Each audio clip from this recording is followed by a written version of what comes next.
Champions ট্রফির অষ্টম আসরে সেমিফাইনালে উঠেছিল বাংলাদেশ, যেখানে সাকিব আল হাসান ও মাহমুদুল্লাহর দুর্দান্ত সেঞ্চুরিতে গুরুত্বপূর্ণ ভূমিকা পালন করেছিলেন।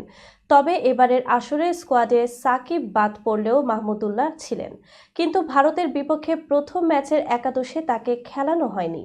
তার জায়গায় স্কোয়াডের সুযোগ পেয়েছেন তরুণ জাকের আলী। বাংলাদেশ ক্রিকেট বোর্ডের দুই শীর্ষ কর্মকর্তা জানিয়েছেন, মাহমুদুল্লাহ ডান পায়ে মাসেলের ব্যথায় ভুগছেন, যার কারণে তাকে প্রথম ম্যাচে খেলানো হয়নি। তবে কিছু গুঞ্জনও শোনা যাচ্ছে যে টিম কম্বিনেশনের কারণে তাকে বাদ দেওয়া হয়েছে। একাদশে মাহমুদুল্লাহকে রাখা হলে জাকের আলী অথবা তাওহিদ হৃদয়ের মধ্যে একজনকে বাদ দিতে হতো। ফলে দুই তরুণ খেলোয়াড়কেই সুযোগ দেওয়ার জন্য বিশ্রামে রাখা হয়েছে মাহমুদুল্লাহকে। বয়স বাড়লেও মাহমুদুল্লাহ এখনও দলের বড় ভরসার নাম। সবশেষ বিপিএলেও ব্যাট হাতে দুর্দান্ত ছিলেন তিনি। তার অভিজ্ঞতা এবং ফর্মের ভিত্তিতে চ্যাম্পিয়ন্স ট্রফির স্কোয়াডে তার জায়গা পাওয়াটা ছিল প্রত্যাশিত।